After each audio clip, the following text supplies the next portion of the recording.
तो स्वागत है आपका इस कोर्स की सेकंड वीडियो के अंदर, जिसके अंदर हम समझने वाले हैं फेसबुक एड्स का इकोसिस्टम कैसे काम करता है।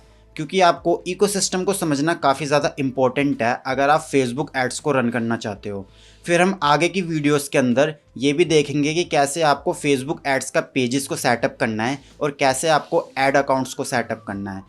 और उसके बाद हम ये देखेंगे कैसे आपको बिज़नेस मैनेजर के अंदर अपने एसेट्स को रखना है, और हम बिज़नेस मैनेजर को भी समझेंगे कि ये सब क्या होता है।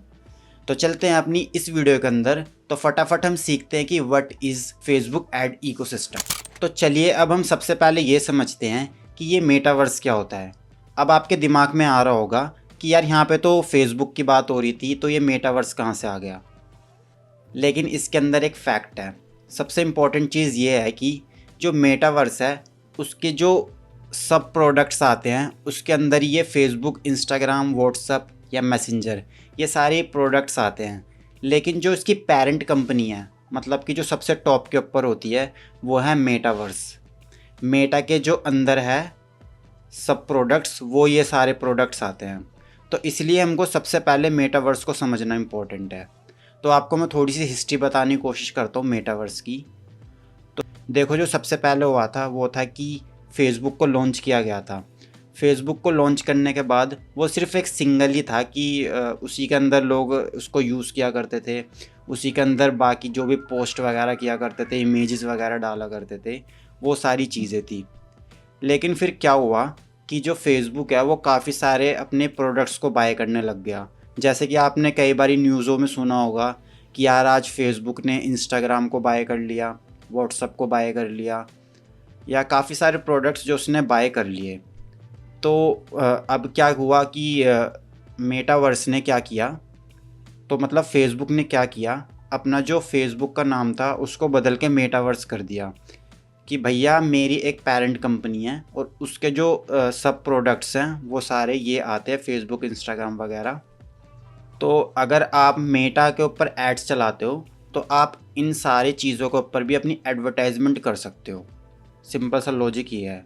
और ये जो मेटावर्स को इंट्रोड्यूस किया गया है ये 2021 के अंदर किया गया है। क्योंकि जो फेसबुक था, मतलब कि जो अब मेटा हो चुका है, उसका मेन फोकस ये था कि वो एक डिजिटल वर्ल्ड को बनाना चाहता था। तो फेसबुक ने अपने पेरेंट कंपनी का नाम मेटावर्स रख दिया और बाकी जो नीचे सब प्रोडक्ट्स हैं वो बना दिए, जैसे कि आपको पीपीटी में दिख भी रहा है। तो मेटा ने काफ़ी अच्छा ये इकोसिस्टम क्रिएट कर दिया। तो यही मेटावर्स है। आई होप आपको समझ में आ गया होगा, मैंने काफ़ी सिंपल तरीके से समझाने की कोशिश करी है। तो अब हमको देखना है कि मेटावर्स का इकोसिस्टम क्या होता है। अब देखो, मेटावर्स के इकोसिस्टम के अंदर ये कुछ पॉइंट्स आते हैं, जैसे कि Facebook profile, Facebook pages and ad account, Facebook business manager and Meta suite, और Meta pixel, conversion API, campaign structure and audience targeting. तो एक एक करके मैं आपको एक्सप्लेन करने की कोशिश करता हूँ कि ये सारी चीज़ें क्या है। अब देखो, जो मेटा का इकोसिस्टम है ना, उसके अंदर जो सबसे पहले आती है वो आती है यूज़र की प्रोफाइल। अब क्या होता है कि आप सबसे पहले अपनी फेसबुक के ऊपर प्रोफाइल बनाते हो, जैसे आप बेसिक तरीके से बनाते हो, शायद आपने भी कई बारी बनाई होगी। तो बेसिक सी आपकी एक फेसबुक की प्रोफाइल बनती है, और प्रोफाइल बनने के बाद आप उसके अंदर पेजेस को क्रिएट करते हैं। ऐसा नहीं है कि आपने सीधा प्रोफाइल, ऐसा नहीं हो सकता कि सीधा आपने पेज क्रिएट कर दिया, ऐसा नहीं होने वाला। सबसे पहले आपको फेसबुक की प्रोफाइल बनानी पड़ेगी, देन उसके अंदर उसको पेजेस को बनाया जाता है। ठीक है, आई होप आप समझ गए होंगे मैं क्या कहना चाह रहा हूँ। और देखो, जैसे ही आप अपनी फेसबुक की प्रोफाइल को बनाते हो, उसको बनाते ही आपको वहाँ पे मिल जाता है एड्स अकाउंट। मतलब कि एक पर्सनल ऐड अकाउंट मिल जाता है, जो आपको कुछ भी बनाने की ज़रूरत नहीं पड़ती है, आपको पहले से ही मिल जाता है। आपको फेसबुक ऑलरेडी प्रोवाइड करवा देता है। ठीक है, अब आपको ये मिल गया। लेकिन हम इसको कभी भी रिकमेंड नहीं करते। अगर आप प्रोफेशनली अपनी एड्स वगैरह चलाना चाहते हो तो हम इसको बिल्कुल भी प्रेफर नहीं करते कि आप इसका इस्तेमाल करो।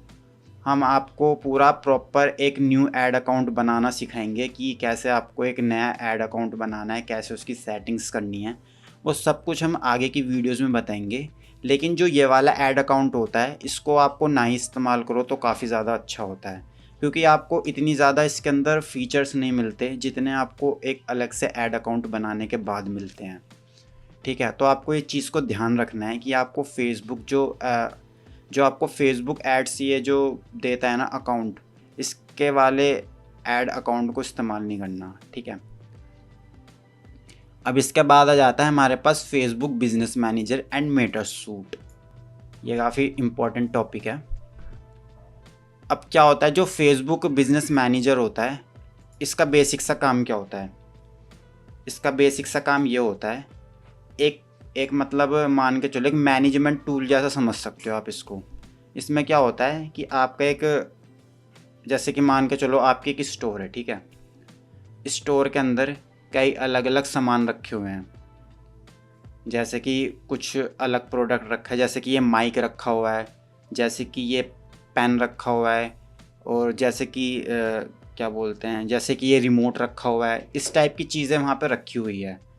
तो जो ये मैंने आपको सामान दिखाया है ना, आप इसको एक तरह से मान सकते हो कि जो फेसबुक बिजनेस मैनेजर के अंदर आपकी इंस्टाग्राम प्रोफाइल रखी है, फेसबुक पेजेस रखे हुए हैं, और आपकी व्हाट्सअप अकाउंट रखा हुआ है, आप इनको एक तरह का प्रोडक्ट समझ सकते हो।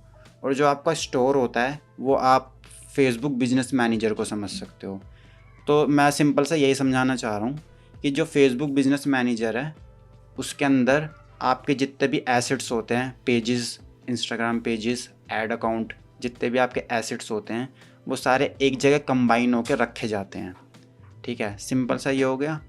और जो मेटा बिजनेस सूट है उसके अंदर क्या होता है कि आप जो भी अपनी पोस्ट वगैरह करते हो, वीडियोस वगैरह पोस्ट करते हो, अपने जो भी कैप्शंस वगैरह लिखते हो, आप उनको शेड्यूल कर सकते हो, और वहीं पे आप कंटेंट कैलेंडर भी बना सकते हो। सबसे इम्पोर्टेंट चीज़ तो मेटा बिजनेस सूट का ये यूज़ किया जाता है और फेसबुक बिजनेस मैनेजर का इस टाइप से यूज़ किया जाता है।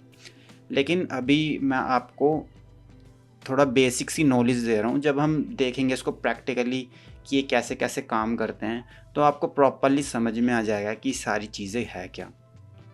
अब इसके बाद आ जाती है हमारे पास मेटा पिक्सल्स और कन्वर्जन एपीआई।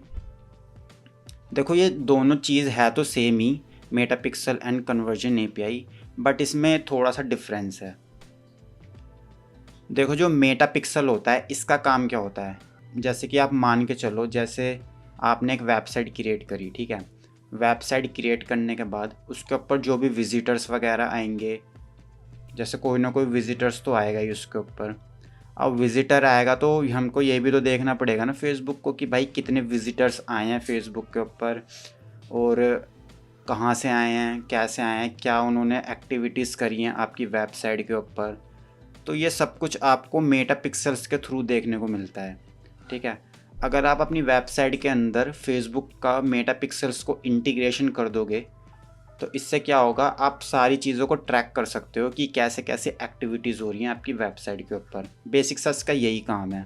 अभी हम इसको आगे समझेंगे, अभी मैं आपको बेसिक सी नॉलेज शेयर करने की कोशिश कर रहा हूँ ताकि आपको थोड़ा सा ऊपर ऊपर से मोटा मोटा ओवरव्यू हो जाए।